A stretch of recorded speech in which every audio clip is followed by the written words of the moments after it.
Hi, everyone. My name is Amanda Gibson. I am here with Alisa Cohn, who is an executive coach and leadership expert. She has been named the top startup coach in the world, as well as the #1 global guru of startups. So we're really excited to have her here today to teach us about how to grow your leadership, but also particularly how that helps in the context of being a startup. So thank you, Alisa. Thank you so much for being here with us. Hi. Thanks so much for being here. I'm really excited to have this conversation with you. I'm so excited that you invited me. Thank you so much, Amanda. Yeah, thanks for making the time. So just for people that don't know you, as many in Boise may not, let me just give a little bit of background for everybody that's watching. You are a executive coach and a leadership expert. But on top of that, you have been named the top startup coach in the world, as well as the #1 global guru of startups, which is pretty impressive. I think comes from your almost 2 decades now of working with startup companies and growing their business, really, as well as their leadership skills. So we're really excited to have you here today, and I'm so grateful that you've been willing to take the time. Thank you. And may I just say, I'm so delighted to be here because I am so delighted about all the ecosystems popping up really all over the country. And I'm excited about what Boise's building, what you guys are building there. So it's great. I'm really excited to be here.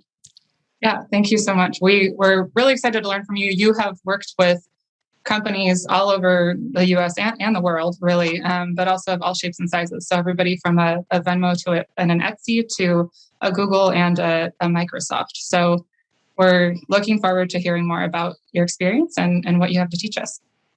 So tell me a little bit more about how you yourself found your way onto the startup scene.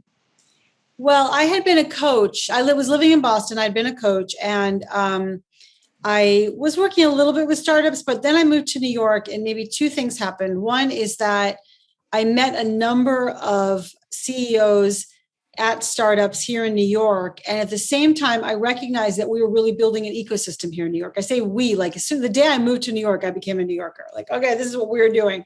So what I noticed is that New York had started and was really in the process of building a thriving startup scene. And I wanted to be part of that. I wanted to be one of the builders that made a difference inside of building an ecosystem that was great for startups, where founders and startups could thrive, could learn and grow, and where I could really make a difference with my coaching skills in that environment. So that was significant to me. And then when I started meeting startup founders and CEOs and other startup executives, they started pulling me into their companies and then referring me to other companies. So I sort of became a startup expert through maybe osmosis. Yeah, that makes sense. And that's exciting. I mean, that's a lot of growth over a period of many years. And it sounds like through that you've seen some things. You have a new book coming out next week, and I'm curious what inspired the book. Yes, thank you. So my book is called From Startup to Grownup, and it's really about the journey from founder to CEO, the growth journey of somebody who's focused on building a product to somebody who's focused on building a business. Now, I should also mention, I didn't mention this before when you talked about how I got here. I kind of had this love of startups from the days before I became a coach. I was a CFO of one startup, the head of strategy of another startup, and that's what I had done before I became a coach. So I really had it in my blood.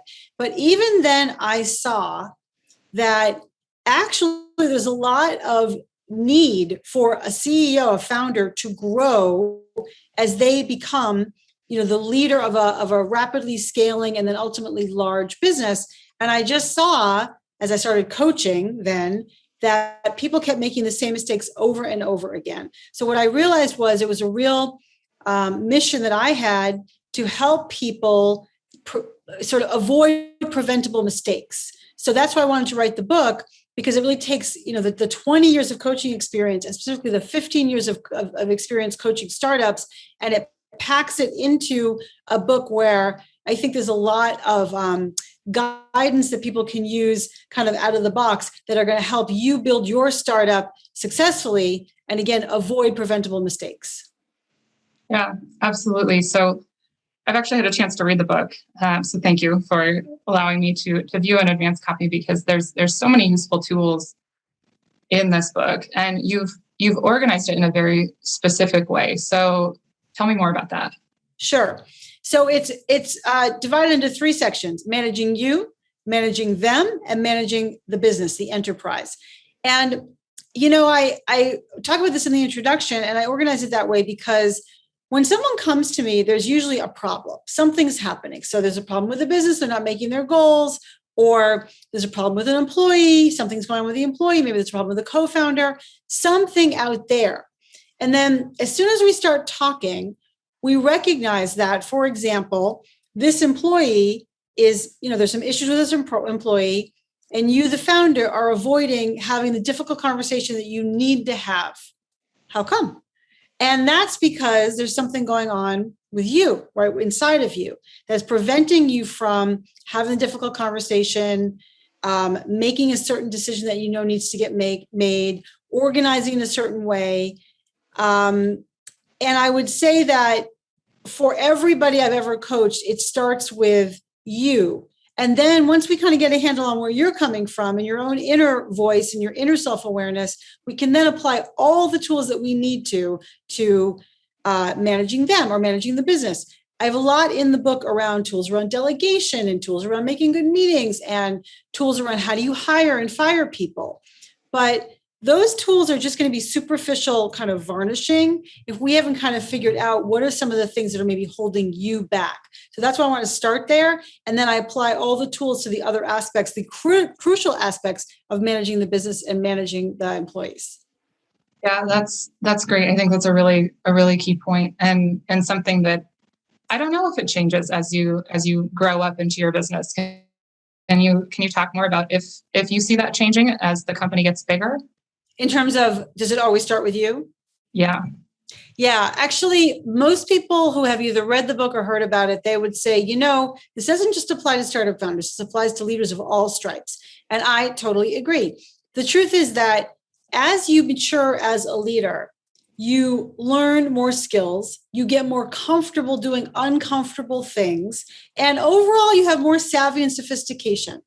But either way, there's something inside of you that is being triggered, maybe being uncomfortable, or maybe having an adverse reaction, or maybe dealing with a blind spot that you're not aware of. So the learning doesn't stop, but you do gain more tools and sophistication along the way. Yeah, that makes sense. And you also include a number of scripts in the back of the book. Can you say more about those, and then maybe give us an example of what one of the more common ones is? Absolutely. So when I'm coaching my clients these days, just like here, on video or in person, whatever it is, and they'll be telling me a situation and they have to have a difficult conversation with somebody, or they're addressing an all hands and they'll be like struggling with it. So then I jump in and I say, well, how come you don't just say, and then I say what I think they should just say. And they go, oh, and they start writing it down. And I'm like, oh, well, by the way, you can record this. So no, just tell me again. Okay. So I say it again and they're writing it down. So I began to realize this was really valuable for people. So like literally I would say, why don't you just record this? So then you can have this, forever and ever for yourself. But I realized that actually my writing these scripts out would be helpful for everybody who reads the book. Now, some of the scripts these are delicate situations. Some of the scripts have to do with giving bad news to the company. And then how do you also show hope for the future? Sadly, many of my clients have had to go through layoffs. And so how do you announce layoffs in a way that makes people understand why we're doing the layoff, how to relate to the people who got laid off, and also, again, hope for the future, which you as a founder, your job is to both sort of settle the employees now and also express hope for the future. So those kinds.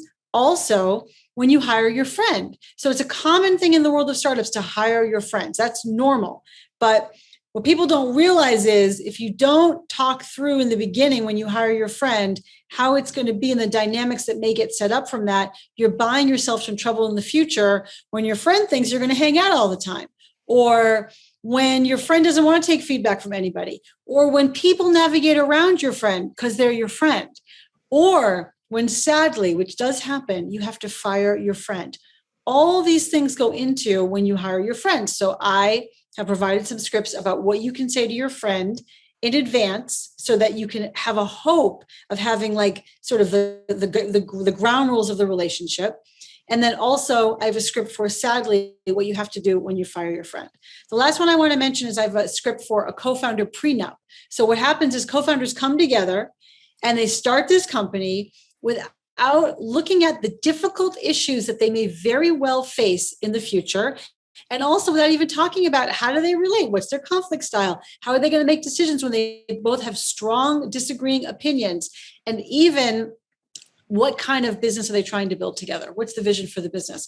What I see is that co-founders who don't discuss that get into trouble early and often. And what I'm trying to do is help raise awareness to be able to build the right relationship at the starting point. Yeah, so it sounds like it's a little bit of that exit strategy as well. When people think about exit strategy, they often think about the financial piece and the legal piece, but there's that relationship piece as well, and then just staying on the same page throughout. Definitely, certainly for co-founders. Yeah. So, and you alluded to this earlier, and I found this as well reading the book, is that so much of the tools are relevant to anyone at any stage of business, whether you're a solopreneur, entrepreneur.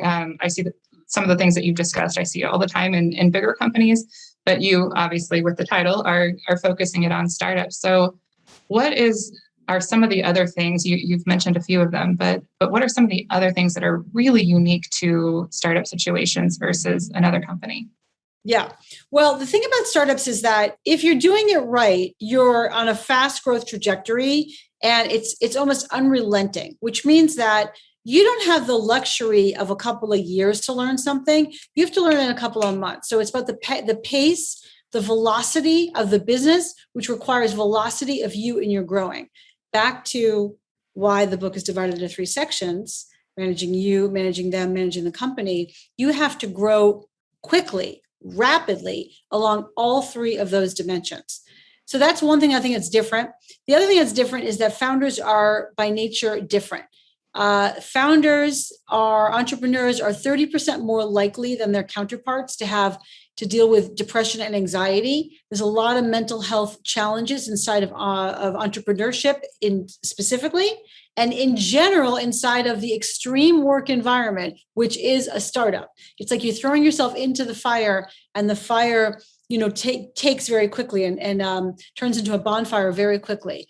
So it's important for you to make sure that you have a grip on your mental health and that you have tools in place to manage your own psychology, because managing your own psychology as a founder is one of the keys to success. So even that means in general, if you have any kind of mood issues, to kind of have tools in place, and I'll talk about that in a second. But also, I was just talking to a founder 2 weeks ago, and she said, I knew there were going to be ups and downs, but I didn't realize they would come within 5 minutes of each other. And that is the challenge. That's why it's an extreme work environment. So you've got to be able to handle the quick, rapid up and down and up and down and up and down for years, over a period of years. Startups take a long time to mature. So just coming back to kind of how do you manage your mental health? What I talk about in the book, what I think is really important, is that you have people around you who support you and can cheer you up, and also can be sounding boards for you, and you can let steam off with them. Second thing you absolutely need is to have some versions of stress release. Hopefully it's like a calming morning routine where you do journaling or you do meditation or fitness or whatever it is, but something that's going to help give you the right psychic energy and set you up for success in the beginning of the day. And then also tools, what I call them is journaling tools, or also sort of personal check-in tools for you to do a little journaling in the middle of the day about what's energizing you and what's depressing you, and how can you shift your day at the end of the day to wind down. What did you learn today? All these kinds of things help you stay on an even keel. Yeah, that's great. So being really aware of that energy and taking note of it, and then adjusting as you go so that it's not building up. Definitely. It goes without saying you should hire a coach. And also, there are people who often need therapists, and there's no harm in that. There's no shame in that. It's like taking care of your mental health is as important as taking care of your physical health. And if you are the founder, you got to protect the asset, and you are the asset. That's fantastic. Yeah. So I think that's super valuable. I appreciate you sharing all of that, and especially honing in on the founder aspect, because if there is no founder and there is no you as the founder, there is no company. Right. So shifting gears just a little bit into the other sections of the book, I want to get into some of the areas that you talk about, specifically with hiring and with structure, because these are two of the areas that I don't think are always front of mind for people that are a solution to some of the more common challenges that they may see. But they're mentioned in the book. They're a big deal, the people and the structure that you have in the company. So say more about the people part and the hiring part. Yes. So what happened, I'm thinking about a client that I worked with about 3 years ago.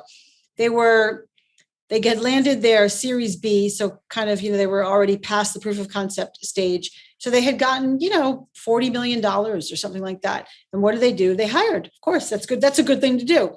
What they did was, this founder in particular hired a bunch of college friends and also just hired, as in, you're capable, you're smart. I'm sure you've been in the startup world for a while, or you're technical, I'm sure you can do it. But then as we looked at the business overall, it was clear that the founder was not happy with the number of users that they were getting. Well, that makes sense. You always want to think about, like, how are we actually doing from the point of view of metrics?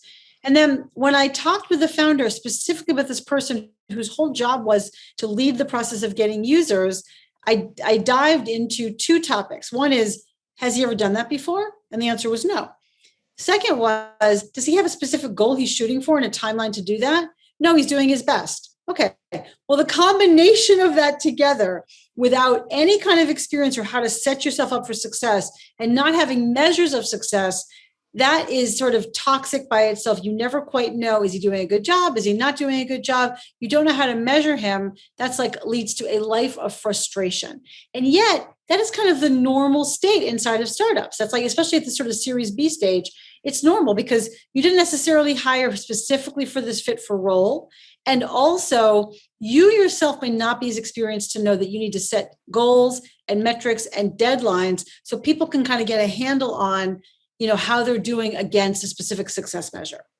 So I say that because then I come back to, so what's the antidote? The antidote is that before you hire, you really need to think specifically about what you want this person to do, both in terms of the accomplishments you want them to have, and then also in terms of specifically the way they're going to get it done. So they're leading a team. Do they have leadership experience? Do they need to collaborate with a whole bunch of other people? Do they have influence experience? Do they need to both combine sort of an engineering know-how with a product orientation? Have they done that before? So that kind of evidence on the jobs to be done is critical. And then you have to give them a sense, together, work with them in a sense to figure out what will they do, what will they accomplish by when.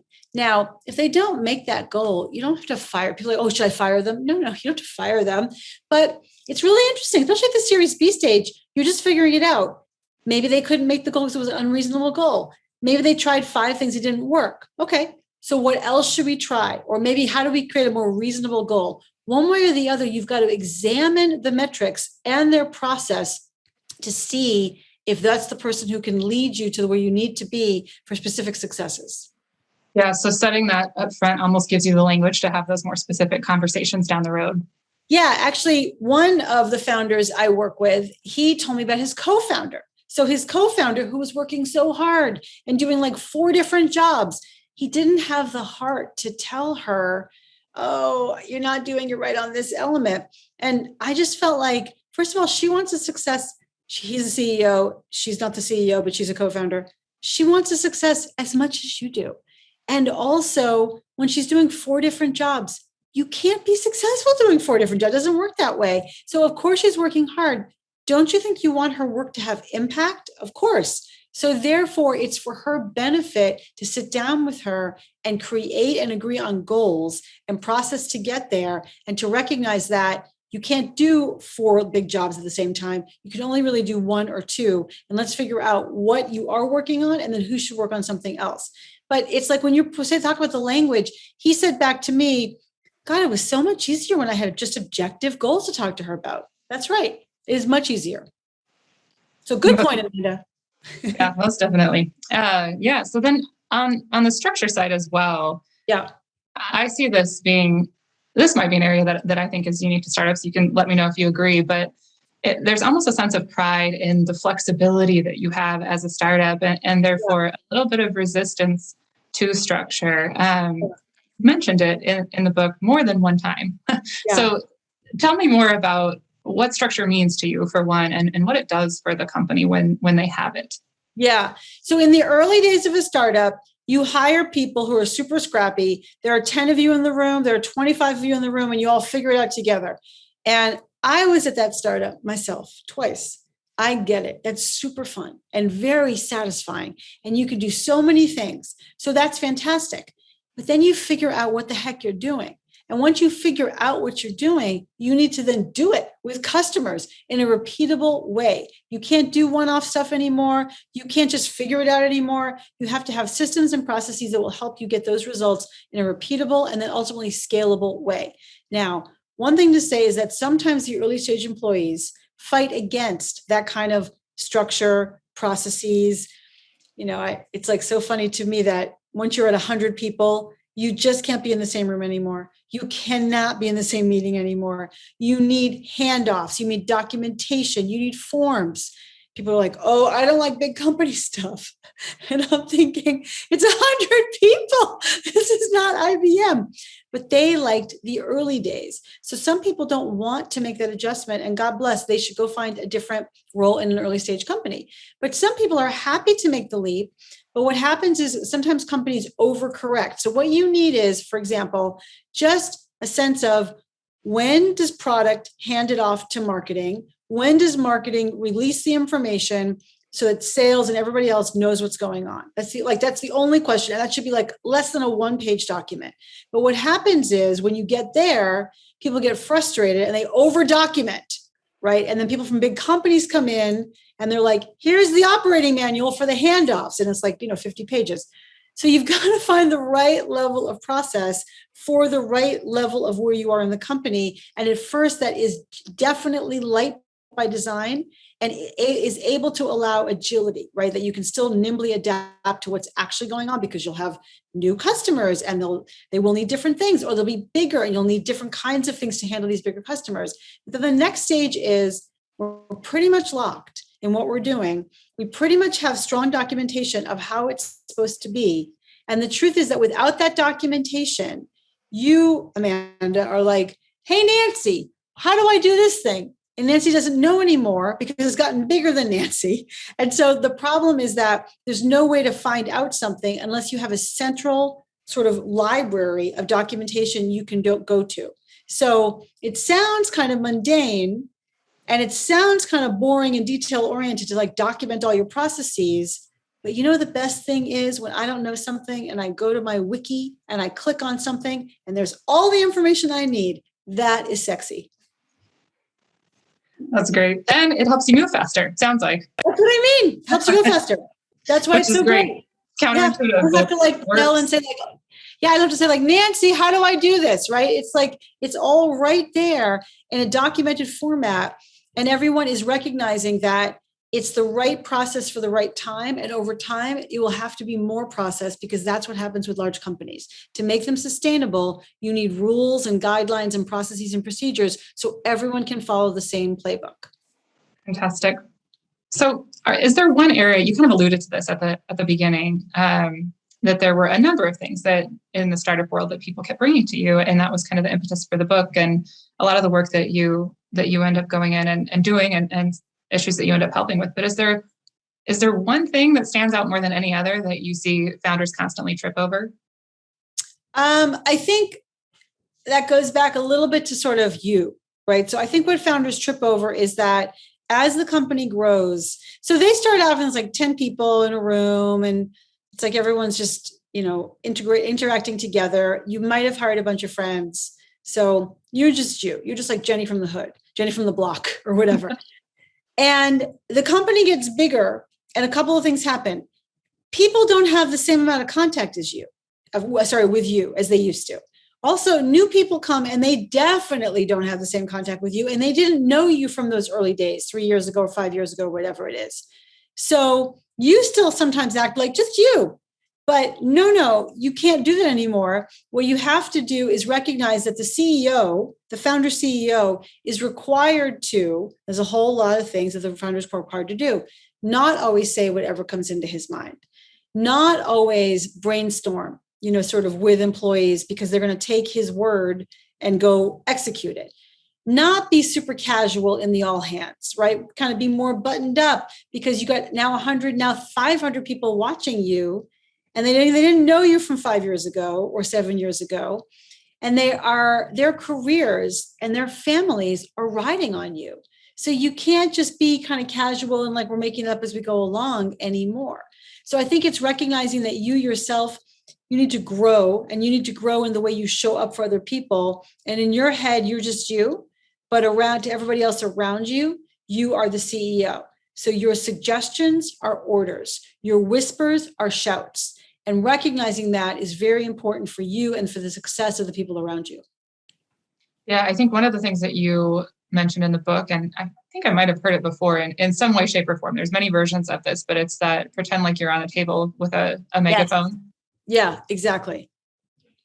Yeah, that's great. Thank you for that advice. I want to flip around back to you actually and ask you, what's the biggest lesson that you've learned in your own entrepreneurship journey? Because you have your own company after all. So what is it that's been the biggest thing that's stood out to you as you've gone along?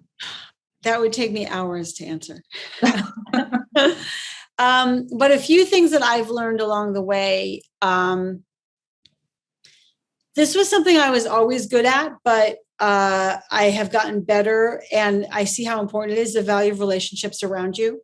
I met somebody at an event in Boston, and he hired me as a coach 10 years later. And so I never, you never quite know where anything's coming from. So having a wide and vast network is very helpful to really get anything done in your life that you want to. I think for me, I recognized that I have to think more in a batch way or more precious about my time.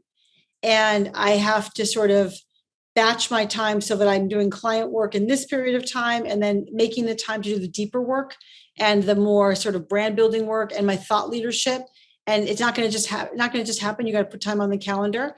And I guess I would also say I have been a coach for 20 years. So I've run my own business for 20 years and I've been a coach for 20 years, right? Both of those things. And I am constantly pushing myself out of my comfort zone. And you know what that's like? It's actually really uncomfortable. It's like super, really uncomfortable. And so I feel like I'm constantly uncomfortable because I'm out of my comfort zone. But what I know for sure is that you can't grow unless you're willing to do that, to put yourself out of your comfort zone. So I'm constantly kind of inventing and reinventing new things for myself. And even though I keep putting myself out of my comfort zone expands. So I have so much more capacity now because I've put myself into very challenging situations. Yeah, and I imagine that's very fulfilling. I mean, I've seen that in my own life as well. You just kind of walk around happy and afraid all at the same time. Yeah, or afraid and happy. Yeah. Yeah, that's great. Mm-hmm. So then also at the very beginning, you mentioned that you arrived in New York at the beginning of really a big growth in their startup scene. And with Boise being, we've grown quite a bit in the last few years in terms of the startup ecosystem, as well as a number of other things. But what are some of the key shifts that you saw in New York, but maybe in some of the other startup scenes that you've been a part of as they've changed and grown, both for the community and the businesses that are attached to those?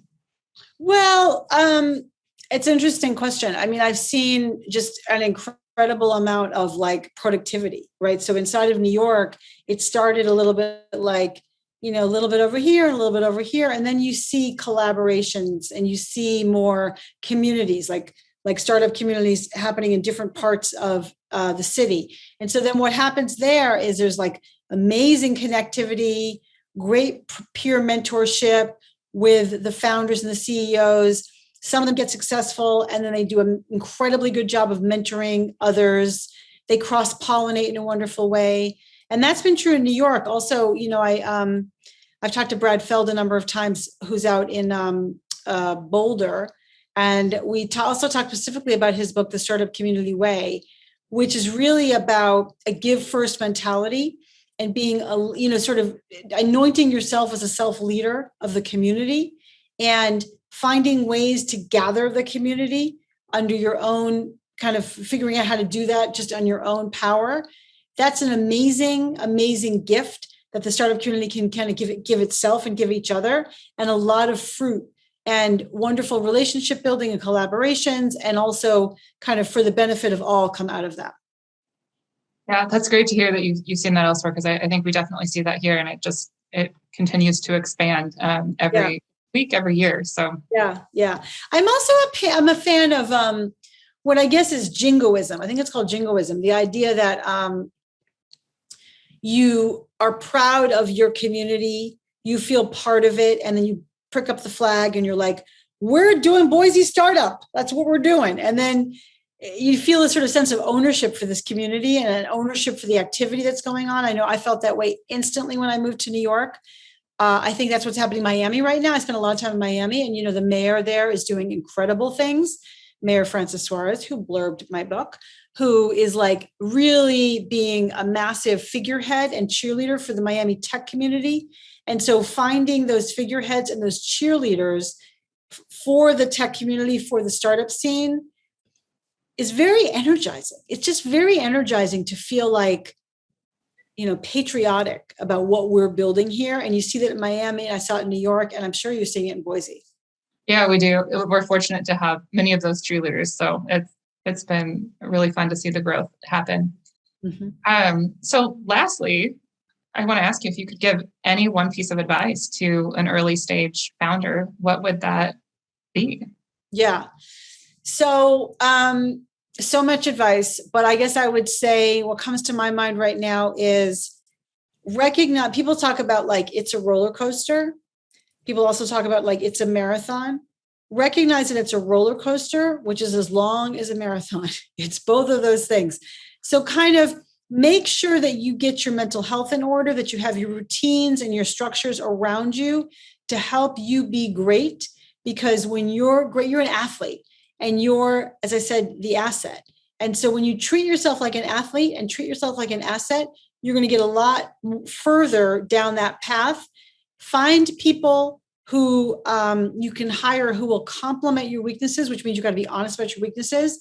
And remember that your job sometimes is to keep the team knit together and point to the hill where you're going to. Don't forget that part of your job in the sort of the day-to-day, administration and the day-to-day annoying problems. So popping out of that and showing people where we're going to go on a regular basis is very powerful for them, and they want to follow you.